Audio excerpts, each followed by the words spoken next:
move my computer a little bit. So Reedie's having technical difficulties. Till he gets that sorted out, it's going to be me and Jason. Looks like Tom Leach is here.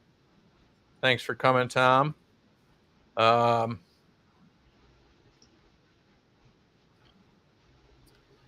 Today we're going to talk a little bit about load calcs and load calcs without measured infiltration.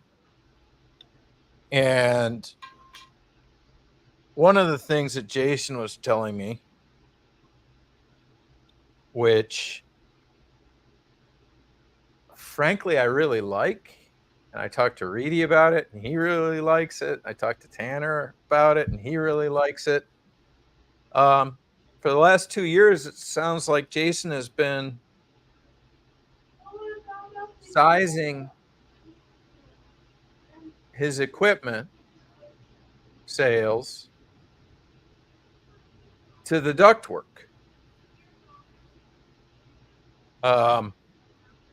And Jason, do you want to give us a brief summary of how you started doing that and how it ended up? Sounds like it was successful. And as I mentioned, Tanner and I, and also Reedie and I have talked about this. The only hole that we really see is, I don't think, 1 in 1,000 salespeople is going to learn how static pressure or figure out airflow. But why don't you start with how you settled upon it, and tell us if it's ever bitten. I mean, for me, it was easy. I mean, I don't come from a comfort consult background. I don't have the experience these other guys have with testing a house and setting a load. So I was asked to cut the homeowner questions about comfort. Are you having any comfort issues? No. Has the house, has it ever struggled to keep up in the summertime? No. I was like, okay, well, they only have 2 tons of duct work. I'm just going to put a 2-ton system back in here because it can't be much higher capacity than a 2-ton, even if it's a 3-ton or whatever, because there's no way you can move that much air through that duct work. So I've just changed it, and you can pretty much I can manipulate a load calculator to say whatever I want it to say as far as code goes. And people, it's been the opposite of biting me. They've always come back and said, hey, this house is more comfortable than it's ever been. And they didn't really even realize, they just kind of agreed to change the size, not really understanding it fully. I showed them a chart that showed the friction of the ductwork and how much air can move through it, and I measured the grill and how much velocity can travel through that grill without creating a lot of noise. And then I later on added the static pressure just to have one more thing, just to kind of prove my point. And I took a picture of the furnace or the air handler where it says, 0.5, not to exceed 0.5 static. Show them that, nobody's ever changed the blower speed from the original manufacturer setup, and that size furnace or air conditioner is not going to work. So you might as well just size it to your ductwork unless you want to replace your ductwork. And that has not bit me. But hasn't bit you once. No, but I mean, I know there's a better way, and that's kind of why I've gotten involved with this. But no, it's not. It has not. Nobody's noticed any different. Like and how do you feel about it, Tanner? I mean,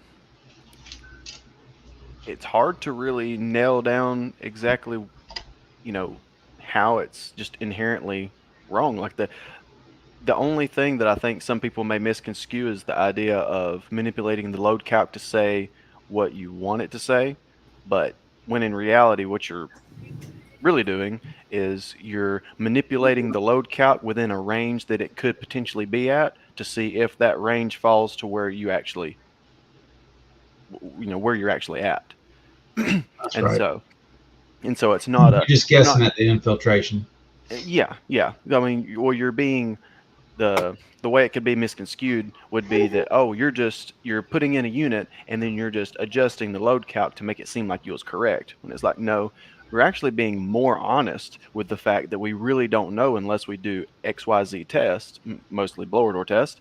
And if you don't do that, it can fall within this range. And so within this range, we can make it say whatever we want it to say because each one is equally plausible to another.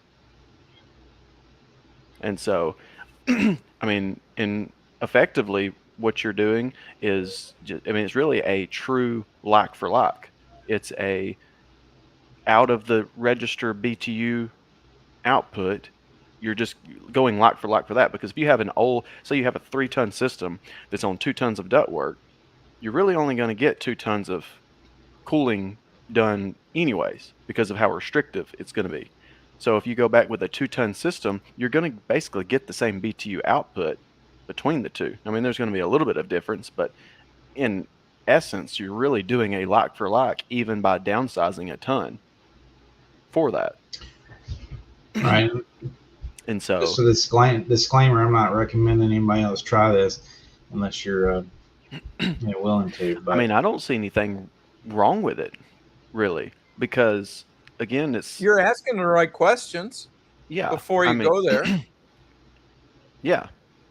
So, I mean, it's like, what's the if you're not doing thorough testing, like, what's the alternative? You go and give false confidence that you're going to nail it exactly right?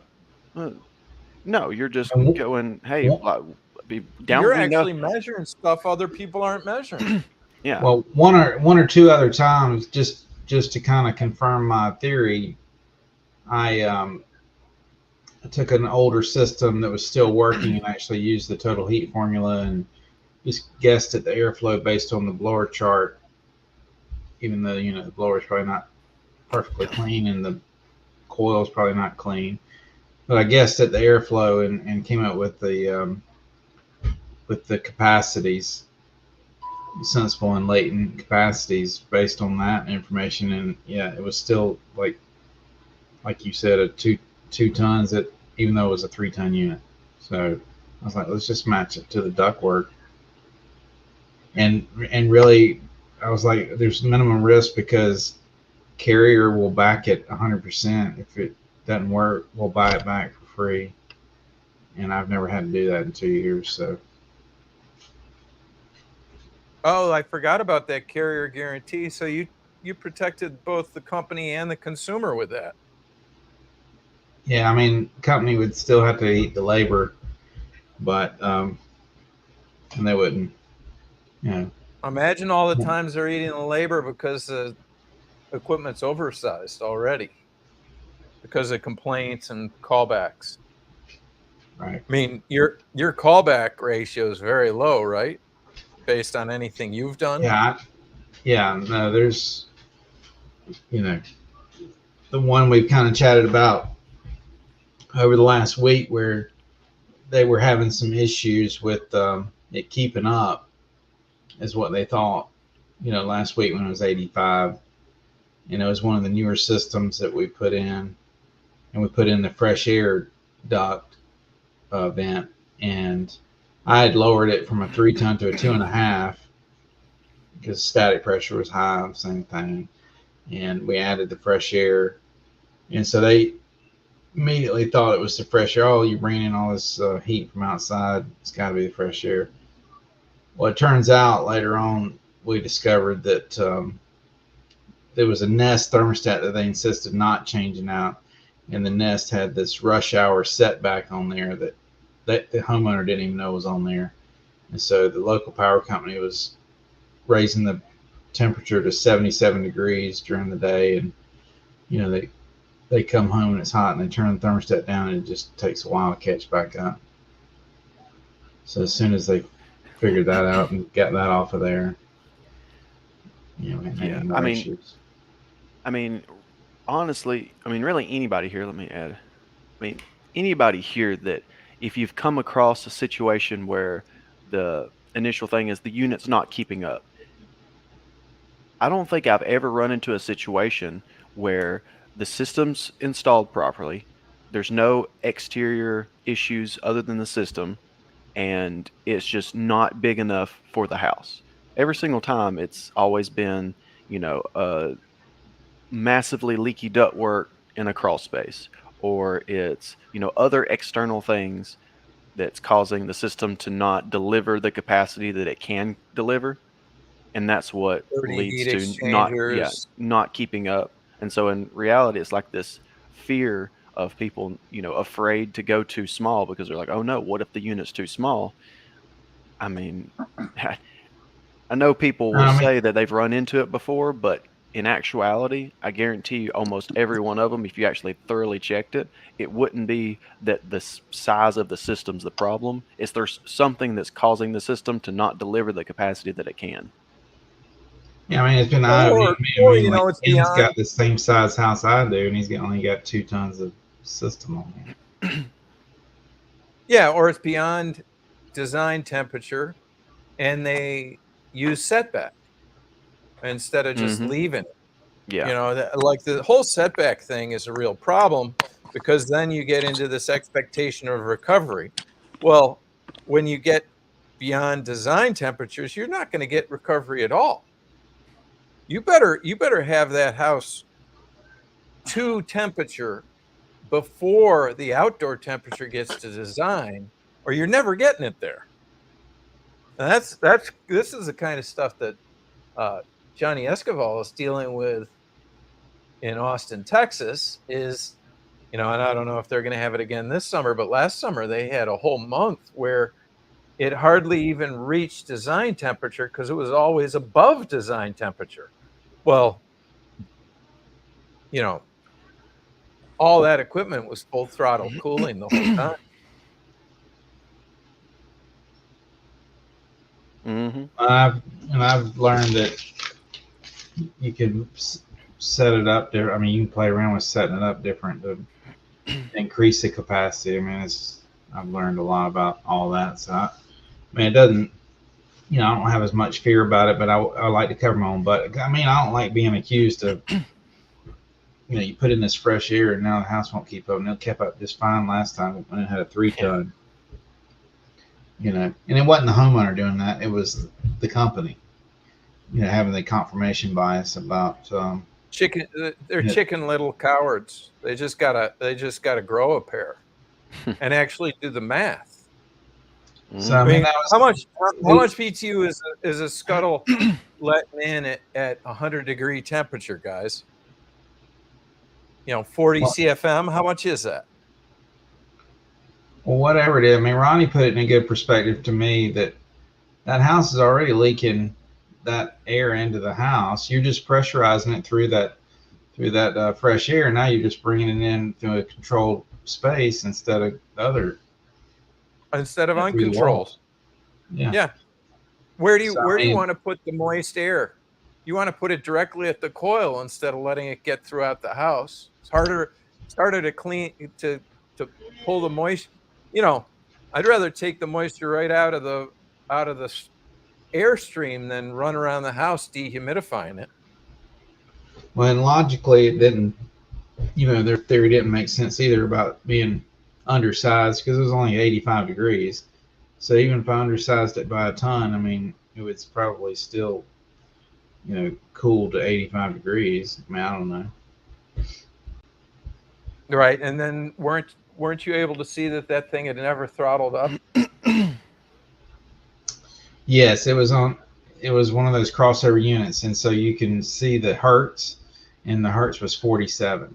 So it wasn't even a full stage. I mean, so you got those crossovers have 4 stages actually built into it, and it goes to 60 hertz, and so it was at 47.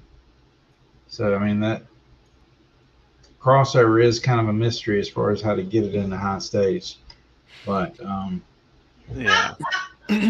All of them are really a mystery because the manufacturers are so tight-lipped because they don't want their quote-unquote secret sauce out. Yeah. Even though the real secret sauce is we just don't dehumidify. That's the secret. Right.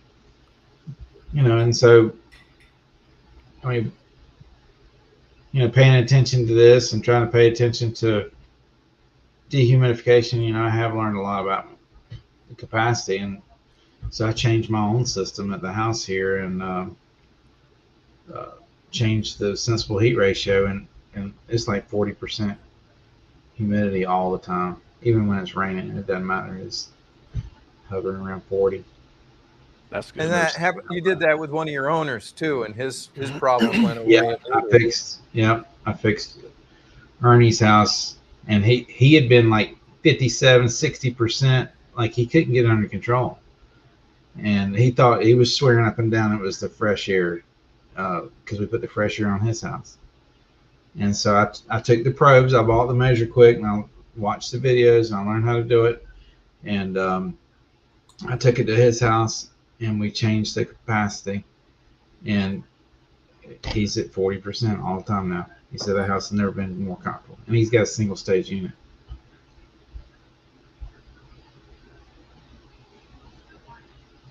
That's pretty awesome. So this is, I don't know if Reedie's actually able to talk to us now, or he wanted to have a little bit of a chat about doing. Yeah. Uh, Can you hear me? yeah, I can hear you. About doing Cool Calc, reasons he uses Cool Calc, which pretty much because it's law in North Carolina that you got to do a load calc. But so I'm going to hand it over to Reedie. Yeah. So, we do have to do some sort of load calc just to meet code. It has to be Manual J compliant. The problem with that is that when you think about Manual J, it's unless you have blower door, runtime, energy usage, you've got to guess. And what you can see on the screen right now, I can't see it because I'm on my phone, but the numbers for that are exceptionally tight when it goes from the loose house to the tight house. And I think what we ended up is we were around about 4,000 BTUs from one side to the other. And so Yeah, so the heat range is roughly 8,000 BTU difference, and the cooling range is roughly 3,000 BTU difference from loose to tight, which suggests that there's not a whole lot of leakage difference in that measurement in their calculations. Yeah, and so we use a sort of a range finder, so to speak, called likely load range, and in HVAC 2.0. And the reason we do that is because what we want to do is we want to remove some false confidence in a guess, because that's what the Manual J is, unless you have some other Absolutely. serious numbers. So the likely load range, what it does, and it's shown right there. We go from, like on the cooling, I think it might say 10,000, and it goes up into the red. I can't see what that says, but in any event. So the heat range is roughly 40,000 BTU, and the cooling range is roughly 28,000 in this calculus that I have here.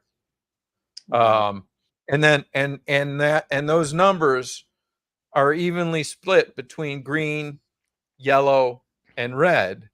So since we like people to lean towards the green, it's really a third of that range that we tend to want people to really focus in on. Right. So go ahead, Reed. Sorry, I have the numbers here, and I know you can't read them. Yeah. So part of the reason that we want them to do that is because we don't know what's going on with the house. The house could have a gigantic hole in it. It could have no holes in it. It could. There's a whole bunch of things, and so if we can get them to steer towards that green, to go towards the green, then what we've got is we've got them to a place where we can get the equipment that we know is good equipment, that we know is going to run there. They don't have 10,000 BTU equipment on the market today for a whole house. And so a good piece of equipment to put in here would be something that could go below 10,000 BTUs. And if you had that, then what you'd get is you'd get something that could meet them right where they need to be most of the time, especially if they're going variable capacity and staged. The only way you're going to get that low is if you put a 2-ton 5-stage in. If you put a 2-ton 2-stage in, you're not getting that low. If you put a 2-ton green speed in, you can get that low. And so just by the nature of us doing this, how we can come into it is we can say, listen, we've got this likely range, or this range that most houses fit in. And it's not going to be an exact scope of your home, but what it's going to be is it's going to be a range that we can fit in. And so I've already ran a load calculation, a manual J load calculation, and here's what it says. Well, you can see that is higher than the green one. It's right near the yellow one. It's not near the red one.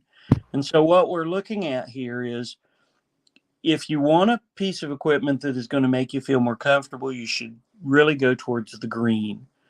And that's going to put us into even the worst case scenario on this likely load, on this manual J load calculation. It's going to put it to where we can still handle that as well. And so the key is you show them this likely load range. You've already done your static pressure testing and all of that by the time you're going to go talk to them about proposals and all of that. But the idea is you talk this likely load range up, you show them the 6 functions video, and we're talking now about the 6 functions: load matching, dehumidification, those kinds of things, mixing of the air. And once we get to that, then what we do is we go and we do our measurements of the equipment. We do the static pressure testing.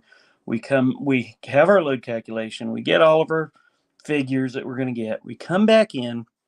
We show them this 90-second video. The 90-second video talks clearly about what the static pressure is. We go back over the 6 functions, and then we tell them what their static pressure was. Once we do that, then it's time to really gear back into the 6 functions again. And then we talk to them, about options and that sort of thing. But the important thing here is that when we're going through it, we understand, and they understand by the time we leave, and we send them that report, that they understand on this likely load range where they're at and where they could be. And we can leave them with this. We can leave them with the offer decline situation of, okay, this is the specification that we've built, or this is the specification you have. This is what it compares to against this range of likely sizing that we need. And this is what the manual J says. So the decision is really up to you. Our recommendation is for you to head towards the green and see how that goes. If it works out well, which we think you've got a pretty good chance of it, then you're fine. But if not, then we really need to consider a comfort consult. And that is the whole purpose of it. And the reason why this works so well is because the likely load range is a guess, and so is the manual J. They're both a guess. And if we can live with the guess, then we're great. If they can live with the guess, then we're great. If they want more, it's time for a comfort consult. And that's the way that this works.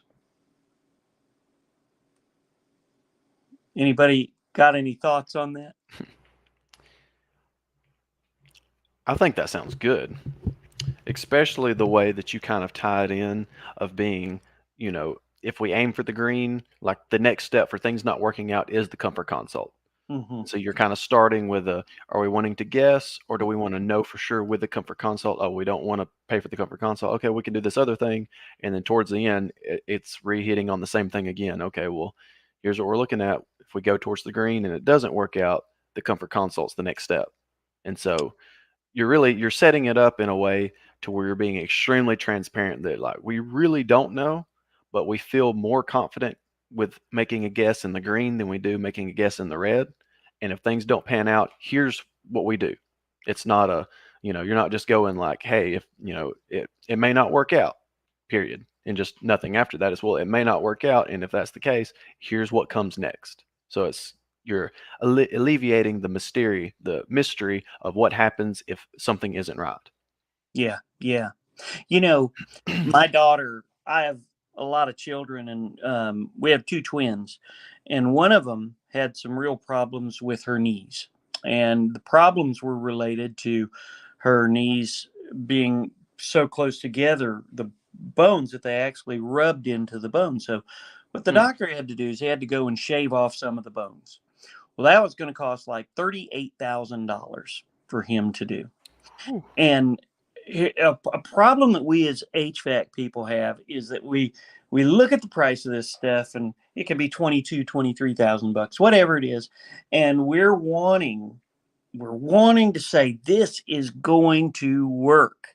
Yes. Well, the doctor who charged me $38,000, you know what he told me? This may not work, and if it doesn't, we're going to have to come back in and do something different. Are you okay with that?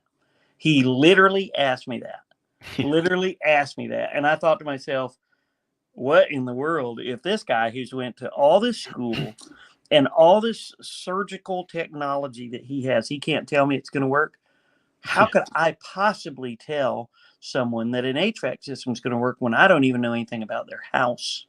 Yes. And so the freeing aspect of doing it in this way is that we do not have to be the do-all end-all, because the worst part of that is that if we are the do-all, we can be the smartest guy in the world, but if we come in here and we tell them some stuff and it doesn't work out, all that smartest guy in the world is going to look like we're going to go from a hero to a zero just like that. Mm-hmm. Because we've on the face. Yeah, yep. We've told them something that we don't know the totality of, and it's just risky. Well, and you get in these situations like this one that you had here, that there's 0.89 static pressure.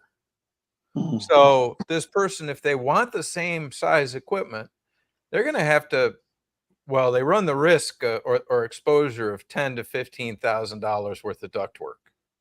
All right. And one of the things that Jason has just kind of proven to everybody that's listening, and we already knew, was if you downsize this equipment pretty significantly, you oftentimes fix the ductwork without even touching it. Mm-hmm. And so if we can downsize and make this problem right here go away, maybe, Yeah. And then if you still have comfort issues in the house, we have that $10,000 or $15,000 you were going to have to spend on ductwork in the bank still, and we can, well, maybe we encapsulate your attic or encapsulate your crawl space. Both of those things are pretty good likelihood of outcome. Most of us are comfortable with those as prescriptive advice as opposed to diagnostic. Mm-hmm. And in a situation like this, I mean, you can be like, okay, let's say, for instance, we're going to make a choice and let's assume it's going to be the wrong choice. Okay, we put in the same size system on this. Okay, be ready to replace your ductwork for $15,000.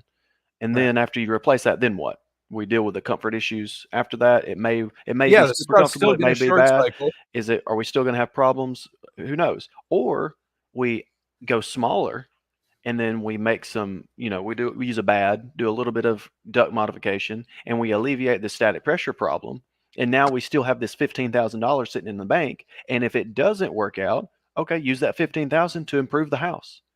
And then at the end of the day, you're just progressing in the correct direction. You're getting a better outcome at the end of the day. And so if we're drop the load on the house is a lot cheaper than replacing the ductwork and then realizing that oversized equipment is still uncomfortable.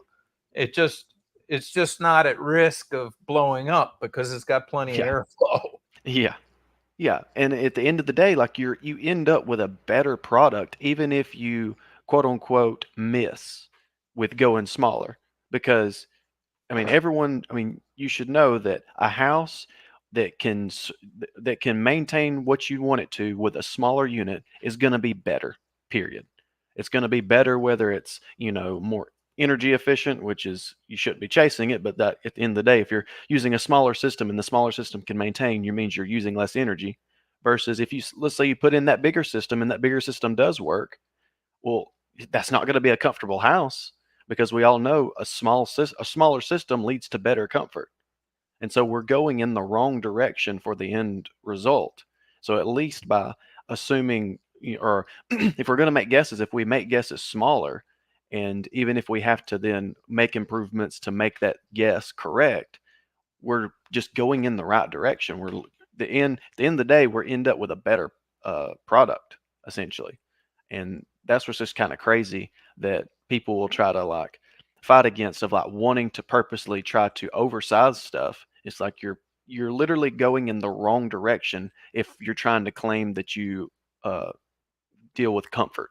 It doesn't make sense. I went to a house today that was a 2-story fourplex. It was a 2-story fourplex, and is a rental property. They had a 2-ton unit in there, and that was what heated and cooled, and they were getting freezing up coils, and they wasn't zoned or any of that sort of thing. But it wasn't working, and when I went in there to look, they had a window unit put in the side window, 12,000 BTUs, and it was cooling the house. Now, granted, it wasn't designed today, all right? So, but the upstairs was still moderately cool, and the downstairs was nice. And when you think about it like that, it's half the size, and it doesn't even have duct, and it's still cooling the house.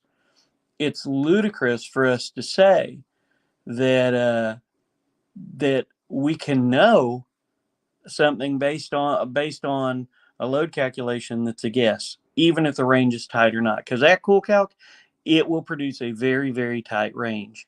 But the fact of the matter is that you could take energy usage on that, and you could put it, and it would probably end up something far, far less than what the load came up to. Especially heating.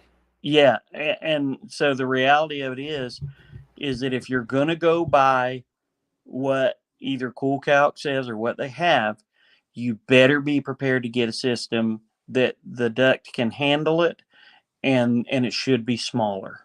Yes.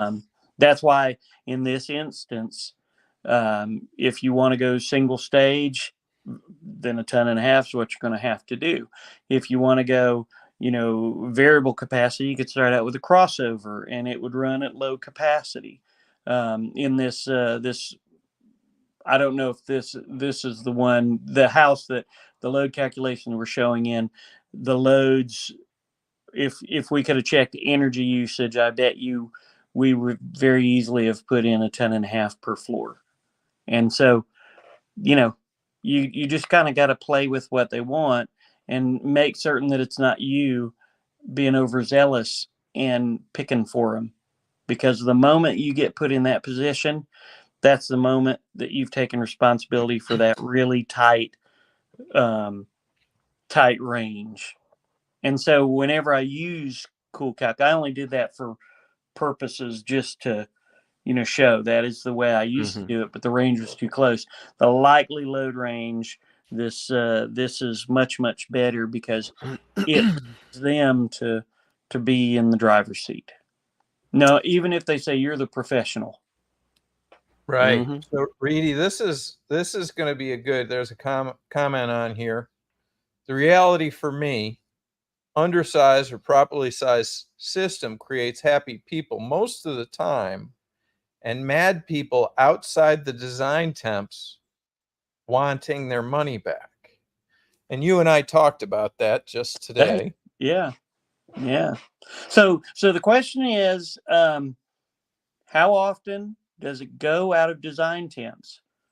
That's 4 days a year on air conditioning and 4 days a year on heating. And so, if you're responsible, then what you're going to say to the customer is, are you okay with a bit of a slide? If it slides a few degrees, are you okay with that? And if they say, yes, I'm okay, what are we talking about? Are we talking about 10 degrees or 5 degrees? Well, who knows? Who knows how high the temperature is going to be? But, if you kind of tell them in advance, this is where we're at, and if you want it to be better, then we need to do we need to get some real numbers, not just guess. Yeah. Well, Right. exactly what And you said. if It's they, about expectations. How do you Yeah. set those expectations, and if they expect it to maintain 70 no matter what, and it hits, 10 degrees above what you're typically used to, well, if they expect it to not budge, well, of course they're going to be unhappy when what they expect isn't met. But if you change those expectations of, hey, when it gets really hot, like, it might slide a few degrees. But just so you know, in this decision we're currently making, are we going to overload on these 4 days? Or let's double it. Let's say it's 8 days a year. Let's say, are we more concerned with being more comfortable those 8 days? Or are we more concerned for the rest of the year? Yeah. And when you right, put it that because way, so then when they run in those situations where, oh, it's getting above, they're going to go, sure, it's not great right now, but I feel good the rest of the year. And that's a good trade off. And they're going to feel okay about it as long as they understand the expectations. But if they don't expect that, of course they're going to get mad. I would get mad if I didn't expect it and it did something that I didn't expect. Yeah. right, and this is where the conversation has to be one of, so what you're telling me is you want me to have a better understanding of the load of your house and a better understanding of how to keep your set point met even when we go beyond design temperature. Hmm. Is that what you're saying to me? Right. And by doing that, you put it on them to say, yes, that is what I'm saying. So we probably should be doing a comfort consult because we need to narrow in a little bit closer on the load. Hmm. And they're also telling you that, so if we end up having to increase the size of your ductwork in order to move those BTUs when it gets beyond design temperature, you're okay with that investment as well. Because, we can do anything with money and it's your money.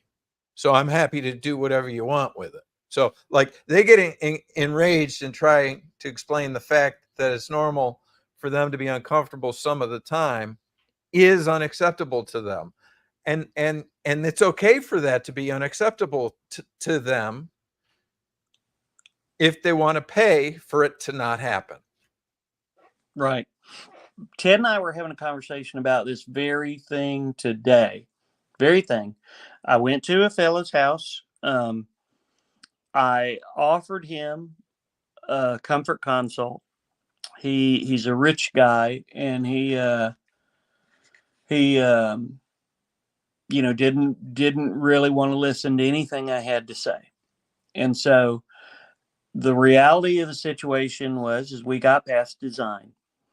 It went, he slid a degree. We went from a 4-ton to a 3-ton.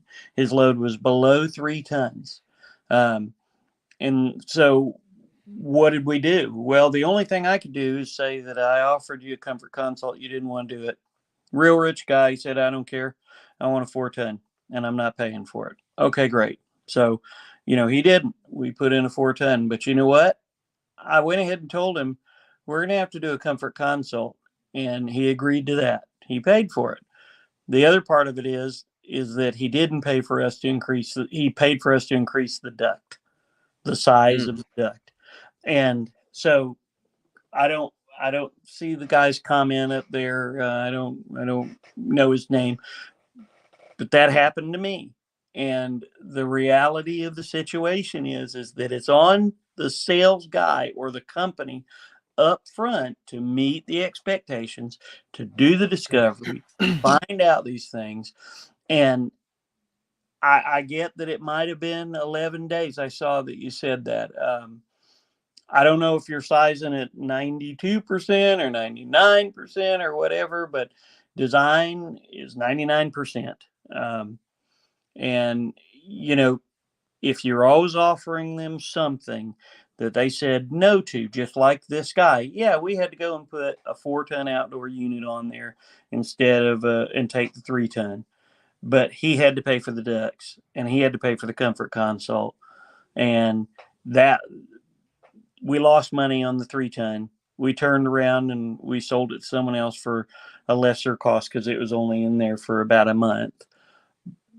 The point is that because I put something on my proposal, because I offered him something in advance, he had no words to say. And so part of this is soft skills. Part of this is you being upfront and asking questions, and part of this is you documenting, and part of this might be you going back to him and saying, do you remember this conversation we had? Because this is what we talked about. So we can certainly do this, and if that's what you want, we'll do it. But it's not going to change anything, because you know what his complaint was when I got there is that it didn't run long enough the first time, the 4-ton. And so since the load calls for it to go down, the manual J ridiculous guess load calls for it to go down, then we should go down. That's the way we should take. The only thing that, if I would have had a likely load sort of calculation, if I would have talked to him, written down that we talked about ducts, I didn't write any of that down except for the comfort console. Otherwise, we'd have been up the creek without a paddle. And so that's the way to get past those things. So this was pre-free quote. Pre-free quote, yeah. And if you had run free quote on him, you wouldn't even had to cover the 4-ton. Oh, it wouldn't even have been an issue, yeah, because part of this is that we do a discovery in that. We do discovery and we let them know that stuff, and they sign off on it before. It's a step-by-step process. Just like if you build a custom home and you want 4 steps and they put 3, there's going to be a problem with that. And I would be enraged too if I expected everything to work just as I did, and it didn't. And then to find out nobody had told me anything and they could have, oh, that makes it even worse. So I feel that. I've been there. Well, it's so much easier to deal with things if you do it way ahead of time. Yeah. Like, it's one thing to be like, hey, we're gonna do this thing, and while we're doing it, we could run into this, and this, and just saying that, and you don't even have to present any options to fix it. Just saying it, and then going through and doing it and running into those problems, there's going to be a lot less of a visceral response coming from them if they just expect that to happen. It's the unexpected. It's the everyone's kind of, especially it seems like in sales, is it's this thing that feels like you need to be real tight with giving out information, and just don't give them any more than they absolutely need to. And you want them to think, like, you want their expectations to be as high as possible. It's like, you want them to think that if you put this, you put this 5-ton system in, you're going to be super comfortable. The humidity is going to be great. And, blah, it's going to balance this out and blah, blah, blah. It's like, there's people think that, oh, you want them to think this, so then that way you can get the sale. But guess what? If you make the sale and it doesn't deliver on all these things that you said, if it doesn't meet the expectations, they're going to be really mad. Yeah. But if you'll just be upfront with it, you can probably deliver poor results, but just tell them ahead of time, hey, this is going to be poor results. And if they say yes, they're not going to be mad about it usually, which is kind of crazy. The key to non-sliminess in sales or sliminess in sales is for you to tell them this is going to be great. It's going to do everything you want for it to do, and then it doesn't. Yes. Remember the doctor I told you about? You know what? We did have to go back, and you know what? It cost $15,000 more, but the second time around, he got it right. Did I give that doctor a great review? Of course I did, because he fixed my daughter's legs and she's not had any problems since. Was he wrong about it the first time? No, he wasn't. He told me something was going to happen. There's likelihood, and it did. And so when you tell them likely load range, you're not saying this is the load.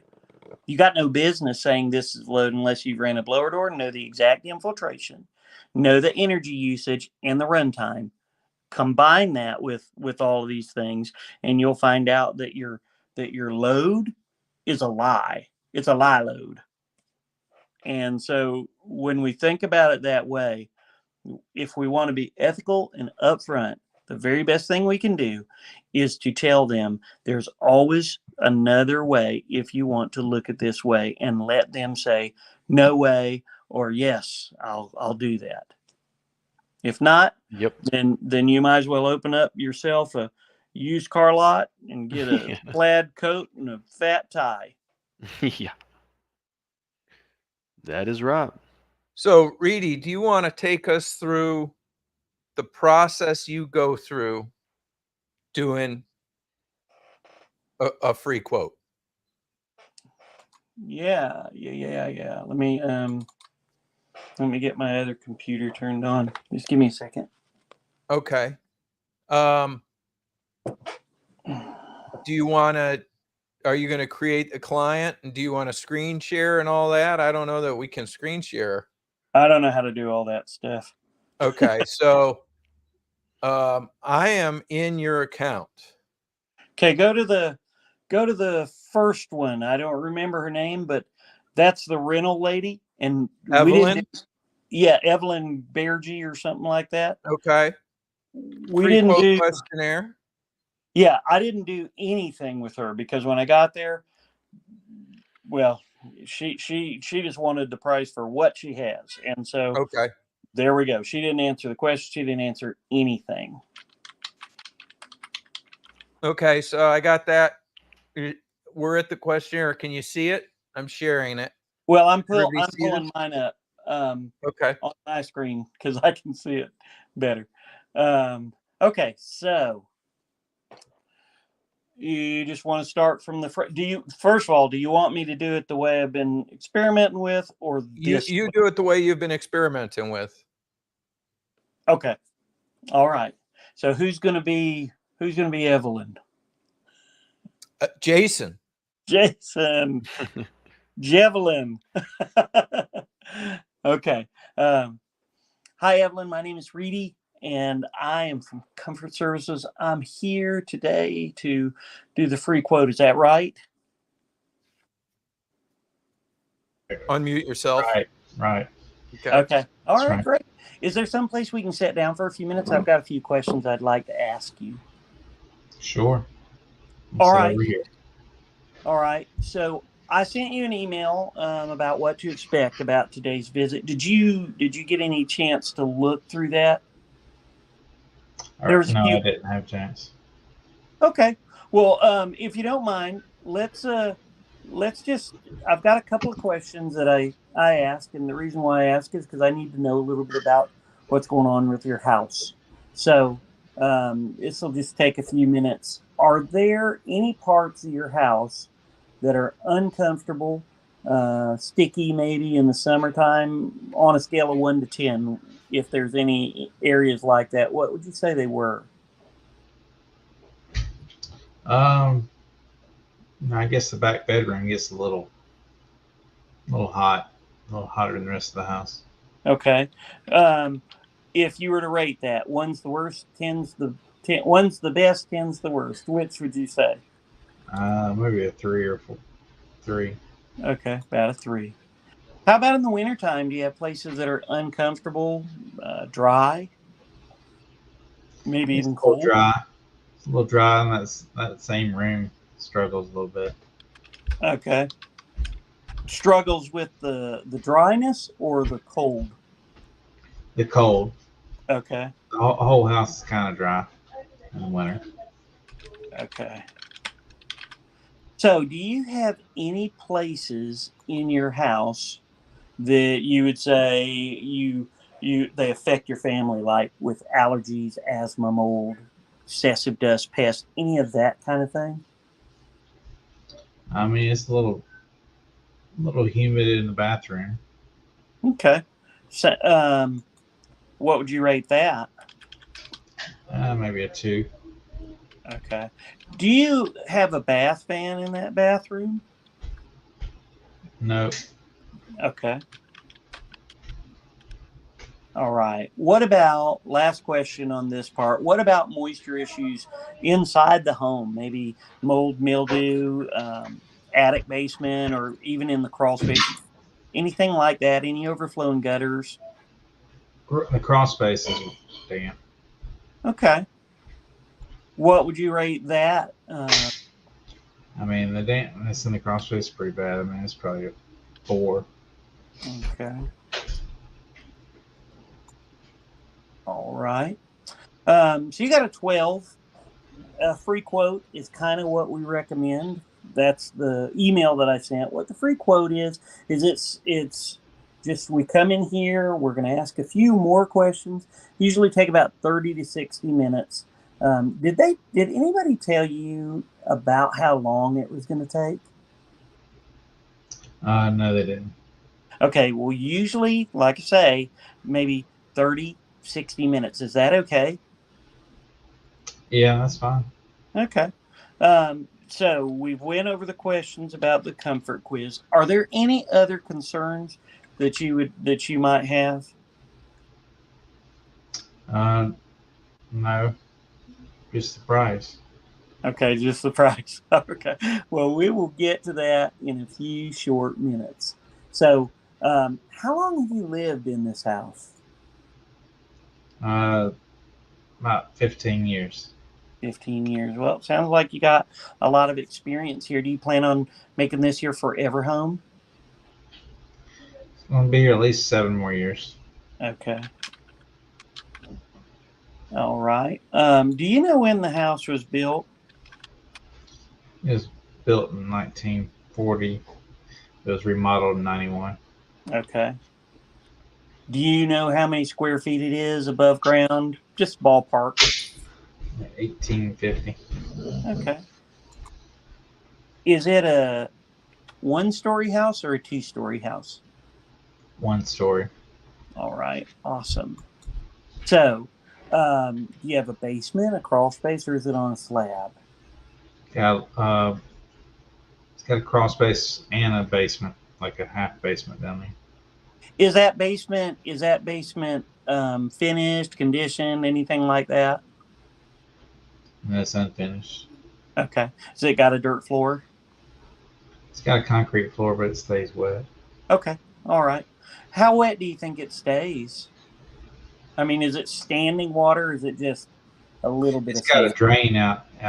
It's got a drain in there, but it stays wet. Okay. Do either of you guys work from home? I do. All right. Any issues in the place where you normally stay, where you're working, where you spend most of your time? No, not really. Okay. What about noise? Do you have any noise issues?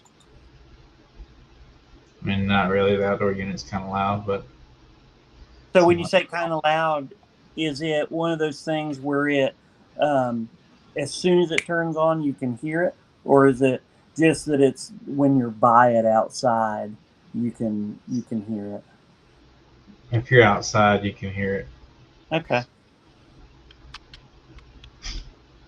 What do you set your temperatures for in the summertime? What's your set point?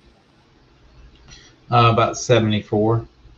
Okay. Do you keep it that way all day or do you change it at night when you're sleeping?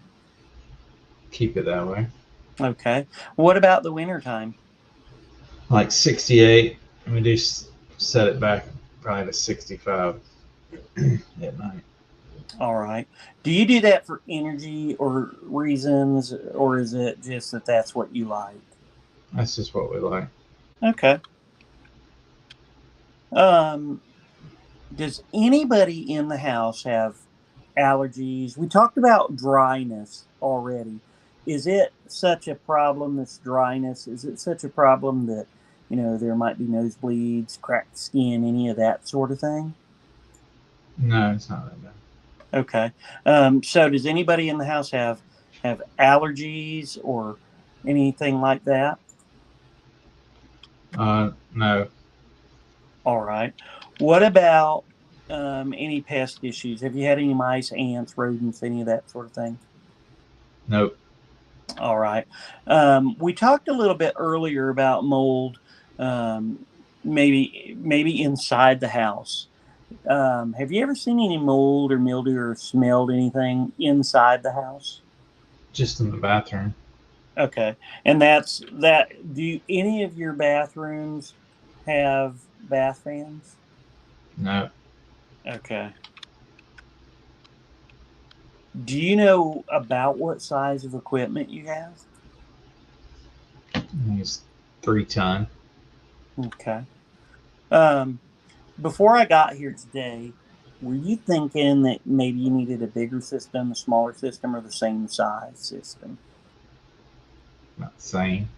Okay. If we change out this equipment and everything stays the same as it is right now, the moisture in the bathroom, the basement, the moist crawl space, the noisy outdoor unit, if it all stays the same, is that okay with you? Yeah, that's fine. Okay. All right. When's the last time you replaced an HVAC system? 2007. Okay. Well, I just want to let you know things have changed a lot since then. When COVID came around, prices went up. They still are going up. So I don't know if you remember what the cost was, but I just want to let you know they do cost quite a bit more than they did then. Sure. If you had a magic wand and you could change anything in your home, how would that feel? What would that feel like to you? I guess, make that room be a little more comfortable. Okay. Earlier on, you had mentioned that you didn't really mind if everything stayed the same. Is that something that you've maybe had a little bit of time to think on, and maybe you do want to make that room more comfortable? I mean, it really just comes down to the money. Okay. Okay. Hold on, I'm typing this in. All right, so there's a couple of things that I'd like for you to do now, and I'll do it right here with you. We've got a video that's about 4 minutes long, and it's called the 6 Functions video. 6 Functions video is a really good video because it talks about what an HVAC system should be able to do, and it compares the HVAC system in your home to the one in your car. So if we'll go ahead and watch that, and after we get done doing that, if you have any questions, I'll go over them. Do you mind if we just sit here and we'll get this thing going right now? Yeah, that's fine. All right. If you're watching this, you're probably considering a new heating and cooling system for your home. A well-installed system is likely to last 15 to 20 years. If your new HVAC was a newborn, it would be graduating high school before you buy another one. If you choose incorrectly, typically the only way to fix it is to replace it again. That may sound scary, but you already know everything you need to know about HVAC, heating, ventilation, and air conditioning from your car. Every car with air conditioning can do 5 of 6 things that every HVAC system should be able to do, but most home HVAC systems can't do any. Let's take a quick look at what those are. First is load matching. By far, the most important factor in creating a comfortable space is matching the amount of heating or cooling the HVAC puts out to what the home or car needs at that moment. Every car can vary how much heating or cooling it puts out, as well as the fan speed. Meanwhile, systems are oversized, single stage or single speed systems, meaning they are either on or they are off, making temperatures race up and down, which leads to poor comfort. Second is filtration. When you drive, there's a lot of garbage in the air: car and truck exhaust, pollen, road dust, and so forth. Your home needs to keep those same things out, plus filter out pollutants inside your home. Every car has a high-performance filter that helps reduce pollutants getting into your car. Most homes have mediocre filters with far worse performance, or the pressure inside the duct system is too high to use high-performance filters. Third is dehumidification. Typically, the most important factor in creating a healthy environment in your car or home is keeping the humidity in a healthy range. By pushing the AC button in your car, you can have dehumidification 24/7, 365, but very few homes have this capability. Keeping humidity levels in check reduces the spread of disease, helps prevent mold, mildew, and odors. And this is particularly important in spring and fall when the air is damp, but not much cooling is needed. Fourth is fresh air.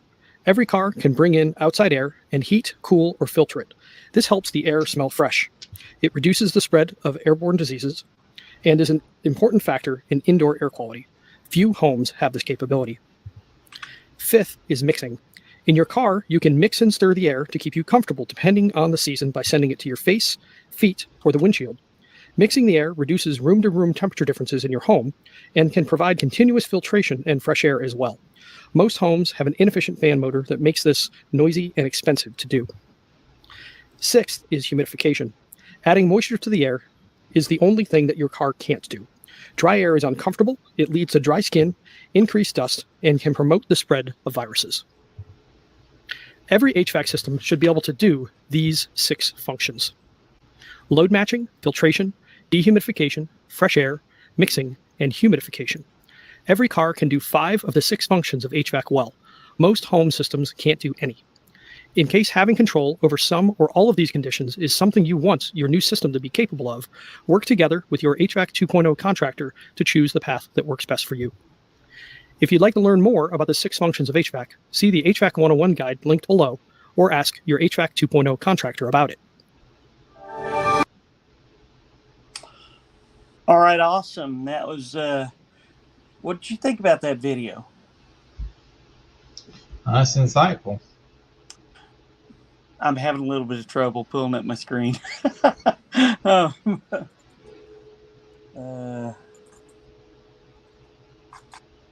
I don't know. I don't know what's happening to my screen. Okay, so here's what we're going to do. What I'm going to do right now is I'm going to go take some measurements of your equipment. I need to get, what it looks like, where it's at, and all of that kind of thing. I'm also gonna be looking at your electrical panel, those kinds of things. So one of the things that we do is called a duct pressure test. And I'd like for you to watch this video right now. This is about a minute long. And we're going to go ahead and watch that video as well. All right? Okay. All right.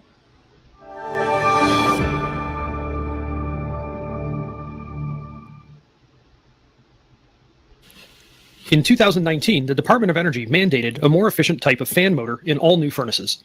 This well-intentioned policy is causing problems only 2 years later. Here's why.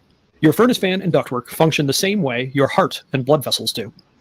Blood pressure should be just right, but often it isn't. If blood pressure is too high, you could have a heart attack. On your HVAC system, blood pressure is called duct pressure, which is the pressure inside the ducts. The mandated motors are far more sensitive to duct pressure than the old type. If the duct pressure inside your system is just right, it will be quiet and use very little energy compared to the old motor. If duct pressure is too high, your new, more sensitive fan motor may be overworked and die in less than 3 years, which can cause an expensive repair. Even if the fan doesn't die early, they are often noisy and expensive to operate. Most systems have high duct pressure and carry some risk of early failure. If you are considering replacing your HVAC system, ask for a duct pressure test from your HVAC 2.0 contractor to understand your risk and how to reduce it.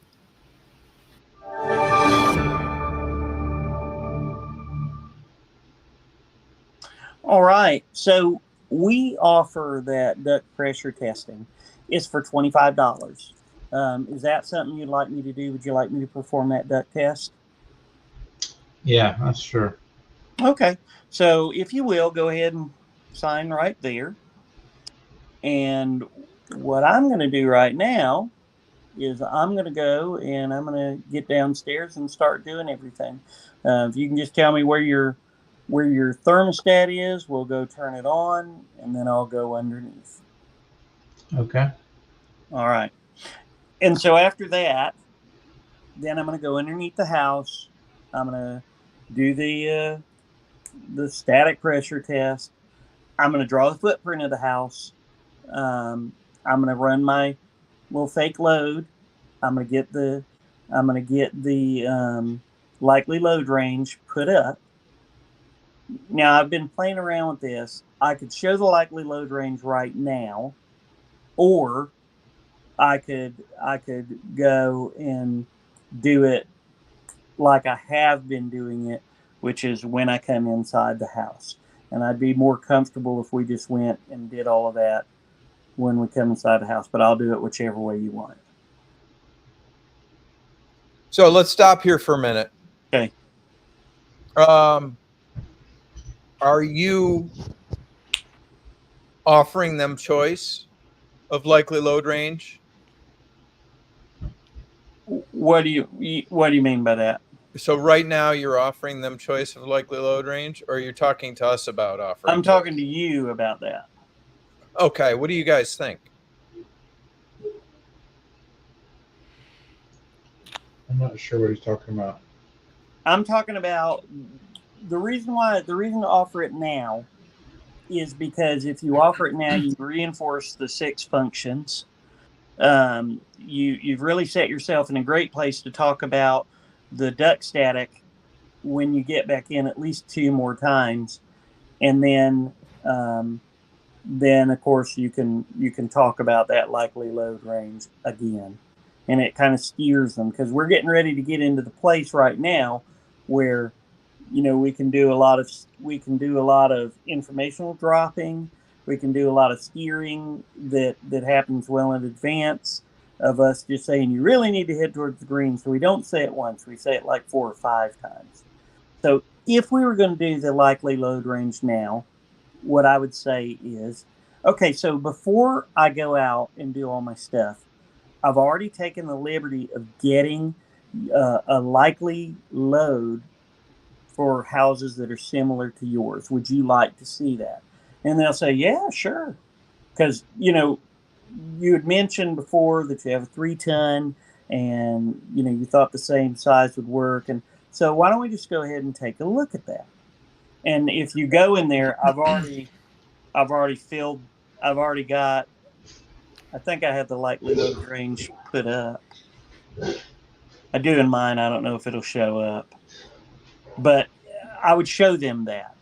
And then I would say, so see, it's really important that. Oh yeah, I do. You got it in there. Yeah. So see, here's where you're at. On the low end of the heating, you could be at 22,000. On the high end of the heating, you're going to be in the 70s. And on the low end of the cooling, you're going to be somewhere, on the low end of the cooling, you're going to be around 13,000. On the high end, you're 49. Well, what you have right now for heating, all the heat that you can put out is 70,000 BTUs.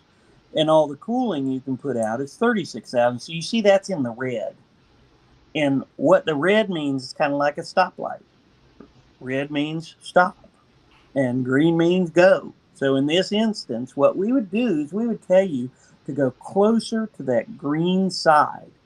And the reason why is because when we talked about the 6 functions, one of the things we talked about was load matching, and one of the things we talked about was mixing the air. And you've got these rooms, this bedroom that's really hot or really cold. And so if we can get the unit to run a little bit longer, then what's going to happen is that we stand a much better chance of heating and cooling the place. Does that make sense? Yep. Okay. So that's kind of why we're going to do that's why we do the range, because your range is crazy. Your range is 50,000 on heat, and that's bigger. That's almost as big as your whole system. And then the range on the other is as big as your whole system for cooling. And so there's got to be some sense in here that we can get it, to something that we can manage, and that's the purpose of this. So, from what we'll do now is I'll go ahead and I'll get that static pressure testing. That's going to come into play as well, and I'll be back inside in a few minutes. All right. Okay. Okay, so that's the way I do it. The other way I would do it is basically the same, except for I do it after I do the duct, the static. And so on the static, I didn't put that in, but we can take the static, and Ted, it'd be easier for me if you'd put that in. Just put it like 0.7. It's a heat pump, and it's horizontal right.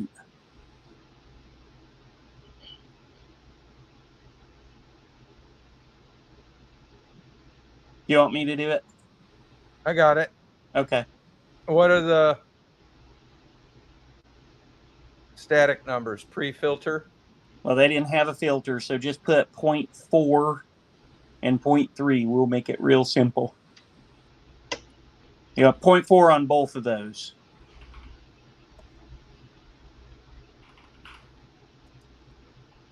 Okay, so it says number. Oh, Yeah, that's something. so 0.7. 0.7, right. And then make sure you save it. Okay. Any notes to the static pressure? No, because I don't. Every time I put those notes, I can't see them. Okay. Is it PSC motor?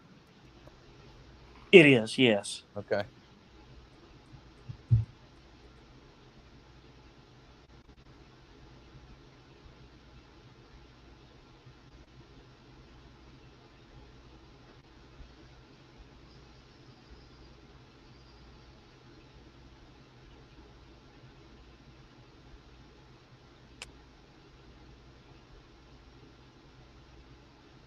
Or I must have done something wrong. Okay, let me do it. Might not like me in there. let me do it. 0.2.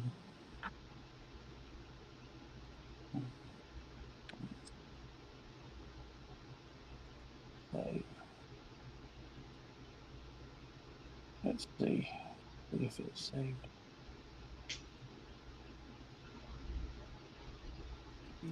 I like personally going from the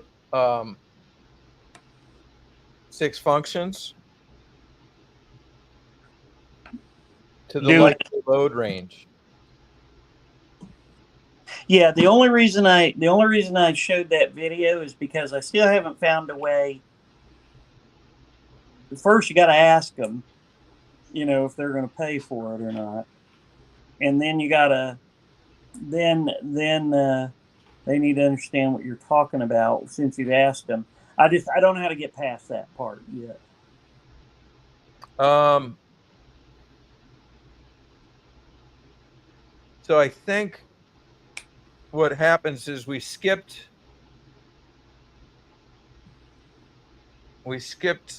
static pressure, went straight to That 6 functions, and then from there I think we can go to the measurement section and go to the likely load range. right, but if you're doing it that way, And then later go to the one weird thing, duct pressure. okay, so I see what you're talking about. You should have had the likely load range done time you got here before you got here. Yeah, so you're going to have to do likely load range before you get there, or else you're going to have to do it in front of them. Right. Which you could do because you can have it take you to the to that sheet, to the spreadsheet. Yeah. And go through the square footage and it's just square footage. Just square address, when it was built, and what's the design. Yeah, design temperatures. Yeah. And then so we got to have a little discussion about sizing. Yeah. So So after all that, what I I've would got to head out, guys. We'll see y'all. oh, okay, Yeah. Tanner. see you, Catch you on Tanner. the next one. Thanks. Yeah. So all that, after I did all of that, then what happens is, because it's almost the same thing one way or the other, I come back in and I say, okay, sir. So we'll start with Jason again. Okay, sir. I've I've got all the measurements I need. I've done your static. Why don't we go ahead and we'll take a look at first your likely load range. And so if you'll pull that up, we've already looked at it once. We can go back and look at it again. Let's see. Report ranges. Yeah, and that's fine if you do it there. Oh, so sometimes you'll just do it here? Sometimes, yeah. Because otherwise, you got to go up to the top and to the left, or the right, I mean. Yeah, there you go. Okay, so we need a quicker way to get to the report from the bottom of that. Yeah. So what I would do at this point is I'd say, this is your likely load range. You remember we talked about that, right? Yep. Okay. So what I also did, because we have to do this in North Carolina, is I did a manual J load. And what the manual J load says is that you need like 31,000 in cooling, and you need 37,000 in heating.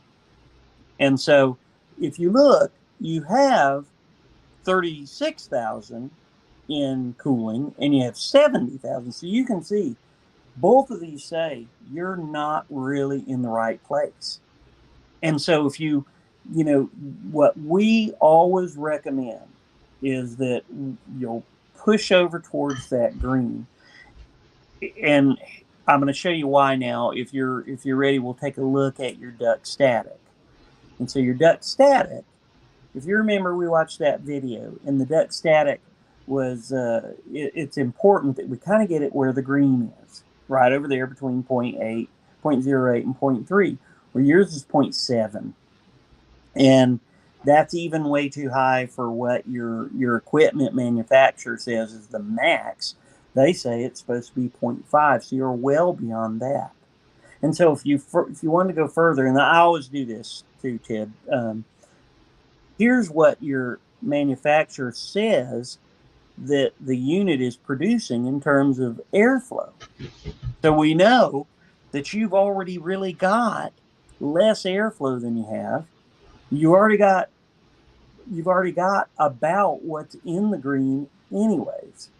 And so what that just reinforces what we're thinking is that you should head towards the green. And part of the reason why is because the alternative is that if we go higher, we need to increase your duct size. You remember what he said about 2019 about they changed the motors and how high static will make the motors break, right? Yep. Right. And so unless you want to, either have motors break or something along those lines, or, you just want to replace High electric expense because it's spinning up. Right. Or replace the duct and have a larger unit than you really need. Going to the green is really the way to go. Most houses this size don't need equipment this size. Right. As you can see, based on the likely load range and even a manual J, they all say the same thing. So at this point in time, Ted, what I would have done is I would have had all of this stuff down here, the install choices and all that stuff filled out. I don't have it filled out now. But before I came back in, I'd have all this stuff filled out, and then I'd go over what each of those things mean. The smiley faces, and what we talked about, the equipment choices. I kind of have the prices in there and what we've talked about with those. And I ask them. I say, "Do you want me to give you a firm quote right now, or do you want to wait? A couple of days? Think about what your ideal equipment specification is based on these different columns." Right. And then if they say, "Nope, I'm ready to go," well, okay, I give them the quote. And, I always email them this, and we keep a copy of it. And the reason why I do that is because I want to make certain that they have a really good understanding of everything before they sign that deal. And if they're ready to sign the deal, then usually what they're going to do is they're going to go real cheap or real good. And so most of the time it's real good. Nice. Now, I think probably what we should do a Zoom meeting to where me and Jason can go through this, in a sort of different setting where I get my camera and microphone and all that stuff working. Well, thank you for pulling it together today. That's a lot of stress that you were under. Yeah. All your different devices. But Jason, what did you think? I mean, is that? No, that's good. I mean, that's a different perspective on the likely load. So I'm starting to understand that a little better. So yeah, it's a little hard if people in HVAC are. It's almost like some pervert is grooming them to do the wrong things, because they've really taken, back in the old days when oil heating was used. Do you know how they determined how much oil they were going to use, or what size they were going to put in? It was based on the oil that they used and the prior year. And so that is energy usage. That's the earliest form of energy usage in HVAC was oil furnaces. They would take and find out how many hours it ran, and they would size the nozzle they would put the nozzle in based on that. And the nozzle, of course, helps to determine what the capacity of the furnace is. Yeah. And if they were doing it right, if they were doing that back then, it worked. It can still work today. Yeah, absolutely. Well, those guys had some kind of a slide rule thing, and they would know the degree days for every day. Right. And they had to be good at it because most people's tanks were 250, 275 gallons. And they'd like to get a delivery that was at least 200. But if they waited too long, they'd have to, the tank would go dry. Right. And then they'd have to do a service call in order to get that thing purged and lit again. And the homeowner would be pissed because the house got cold. Right. So you had to hit it somewhere between, like the sweet spot was somewhere 200 to 230 gallons. That was the most profitable truck, to run the truck and sell a whole 230 gallons. That was great. You wouldn't want to run the truck to sell 120 gallons. Right. Well, you think about it. The other fellow who was talking, who was making the comments, what's happened is that they had their stuff together. We really don't have our stuff together, and part of that's because there's too much demand for HVAC. There's not enough good quality people in HVAC. Not saying that the people themselves aren't quality, but the whole idea of all we got to do is add a refrigerant to it and we'll just oversize it. That came in. I don't know where that came from. I will bet you it came from manufacturers. But back in the old days, they did it and they did it right, and they were still very profitable. So we can do the same thing just by paying attention and doing work like a craftsman would do. We all call ourselves craftsmen, and part of the way that we are craftsmen is because what we say works, and how we know it works is because we do things right. Doesn't mean oversizing. Right. Following a process that helps the homeowner be comfortable making decisions. Yeah, that's right. Thank you, Reedie. Thank you. Thank you, Reedie. Well, I'm going to Ken, get. you've been quiet today. Yeah, we just drove back from Indianapolis. Oh, excuse me, Evansville. We were Evansville, Indiana. We were down there visiting family. So, I was happy to be quiet. You Yeah, had a what's lot the of talk. call? You're out of words. You used up all your words at your family reunion. Yeah, that's it. Oh, for those in the HVAC 2.0 Slack group, I posted a blower door test that I did last week. Really? It's up there, yeah. How'd you come across that? A referral from the an insulator that I worked with, and the house is for the son of a retired somebody else who was in the HVAC trade. Where's my figures? There we go. 3,000 square feet, 3,600 square feet, a 16 feet tall. They hadn't yet drywalled. And there it is. 570 CFM, as I recall. I mean, it was a really good test. Yes, there we are. 740. Okay.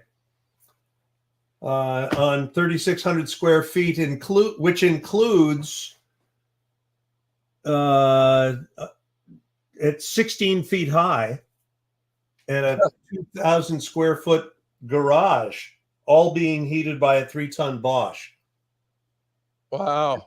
Conditioned by a 3-ton Bosch. Sounds oversized. Is it set on 2 tons? I didn't even look into that.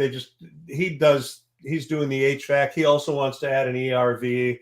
I tried to introduce him to the idea of ventilating dehumidifier, but we'll see about it. They've been 3 years in building this house themselves, with the exception of the slab and the roof. And the spray foam. It is spray foam with a 1/2 inch of foam board on the outside with taped seams. Wow. So they were quite pleased, as they well should be. Neat. And you were there just to get them a blower door number. That was all. How did they find you for doing a blower door? And is it because nobody else has one? The insulator part, I guess I should say, they didn't do the spray foam. They hired a spray foam crew, and he did. This is the same fellow who shot the video when I tested the 8,000 square foot house a couple of years ago.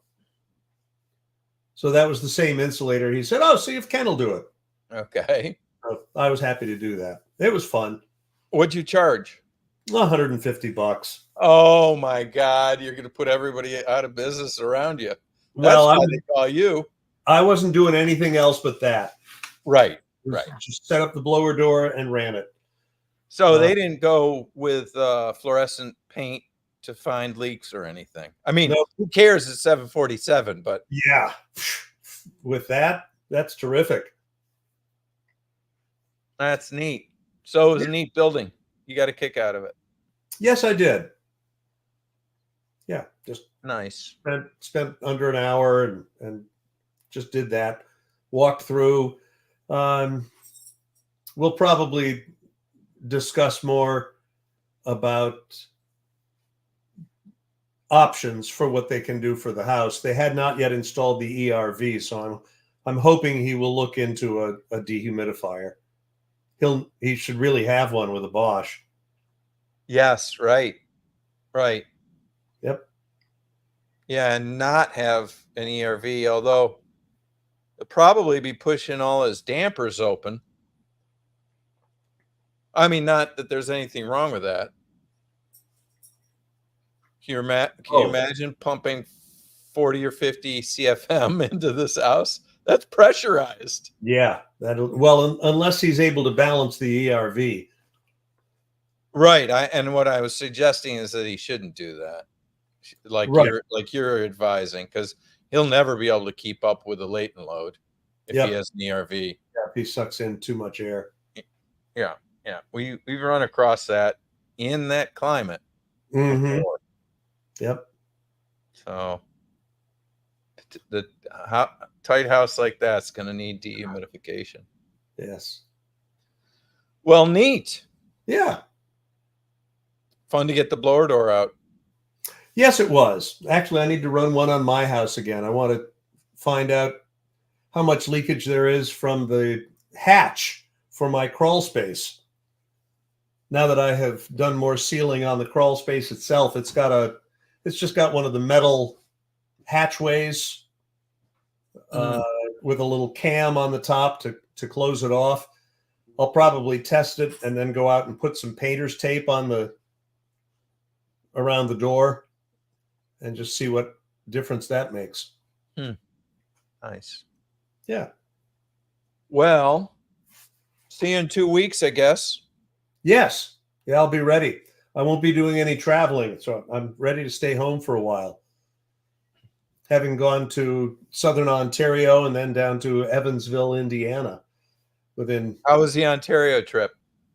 Nice. We were up there to do some upgrades for the cottage. It's nothing more than a cottage. There is no heating system aside from a fireplace. But we were changing the water heater and installing a washer and dryer. Wow, that's fancy. Oh yeah. Yeah, if we're going, it's quite a drive. It's quite a drive. It is. Well, my son did all the driving. I just sat. We chatted. Oh, nice. Keep trying to steer him towards. They're using House Call Pro. He wants to. He's still into selling boxes, although at least they're trying to size them correctly. Oh, nice. Yeah. Well, this isn't ready for prime time anyway. It'd be a little bit hard for him to learn. Yeah. I think we'll get it. I think we'll get it tightened up. Based on Reedie's feedback from tonight, we can change the order. Yes. Oh, I think that the fellow who posted Kangaroo God, is somebody on HVAC Talk. Oh yeah, probably.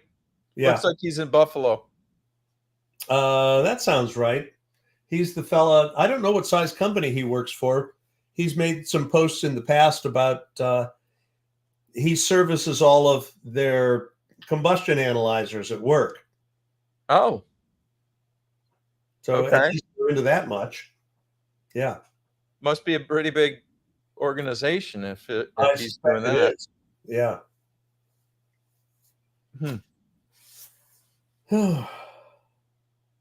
On our way back from Ontario, we stopped for gas. I've got the location on my phone somewhere. It proved to be on an Indian reservation or an Indian territory or something or other. So gas was about 30 or 40 cents cheaper than any place else, simply because they don't have to pay the taxes. Huh? Was that west of Buffalo? Yes. Yeah. Yeah. It was something that the whole conversation about stopping at gas stations just sort of goes right over my head. Oh, well, that's true. Hadn't even occurred to me. I just plug in at home most times. Yep. Although we did go down to the Hudson Valley this weekend. Mm-hmm. Lizzie went to an actors get together, and they talked about doing video clips for I don't even understand. I took my bicycle, and so I ended up riding. It's just so beautiful there. The mountains, they're just amazing. So I had a great ride. Good.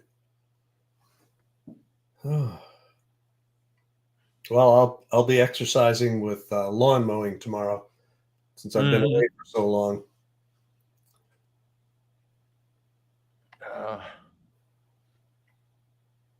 Let's see. Mohonk Preserve. Testimonial Gateway. Have you ever heard of the Mohonk Preserve? No. It's right near New Paltz. I'm not familiar with that either. Mohonk? Mohonk. As in honk, as in a Yeah. Mohonk. Mohonk. Oh, M-O. Okay. Home of the Gunks. Home of the Gunks. Is that a good thing or a bad thing? So this is the area I was riding. Oh, that's pretty. Yeah, it was great.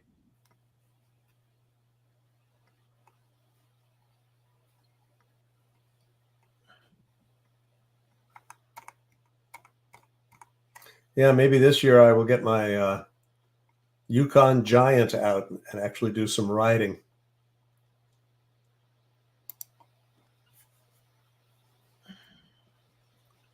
They keep expanding the bike paths around here, which is nice.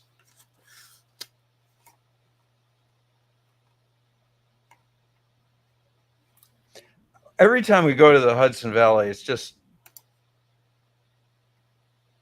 really awesome. And it was neat because there were guys, as I was riding in, there were people rock climbing. Yeah. And this guy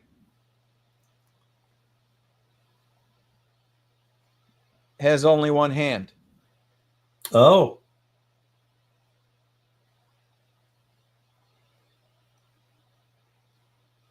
Cool. So that was pretty amazing to watch him trying to climb this, and he was using sort of apparently he still has his elbow, so he had a little bit of dexterity of the elbow, and so that was something. Yeah.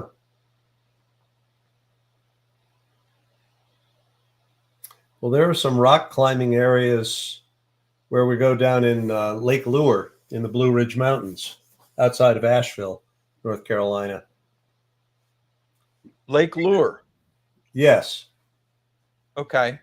Lake Lure is their big claim to fame is that the movie Dirty Dancing was shot at the hotel there. Oh. Huh. And they've got mountain biking. And where do you stay? We stay it's our timeshare, and the lake is sort of T-shaped, cross-shaped, if you will. So most of the timeshares are, well, there is no way around the north end of the lake. There are private homes up there, and they have purposely not extended roads from the north end over to the east end. Oh, okay. So driving through around the lake there. So very primitive. Yes. Well, not intentionally? The houses are not necessarily primitive, but they just kept it limited. The Like the houses, Adirondack League Club. yeah, there's some really pretty spots along the southern end. Oh, and in fact, I'm not sure why it came up for me, but on YouTube there was something about an Airbnb there, and they have a slide, a water slide, way down the hill, dropping into the lake. Neat. Austin, you did? No, I didn't even do a load calc. Nope. The house. They already got the equipment. The house was built. They'd already put in the equipment. The dad is, I think he's retired from an HVAC company around here, and he was in RSES. So he knew how things needed to be done. I'm not sure how much building experience he had prior to doing all of this. His son is a chemical engineer, I believe. But they did a lot of research and were involved in building that house for 3 years to get it to this point. All right. Well, I'm going to go to bed. Okay. Coming. Nice Good to see idea. you. Thanks. Sure. See you See next you in time. 2 weeks. Yep. Good night, Ted. Good night, Austin. Good night, Ken.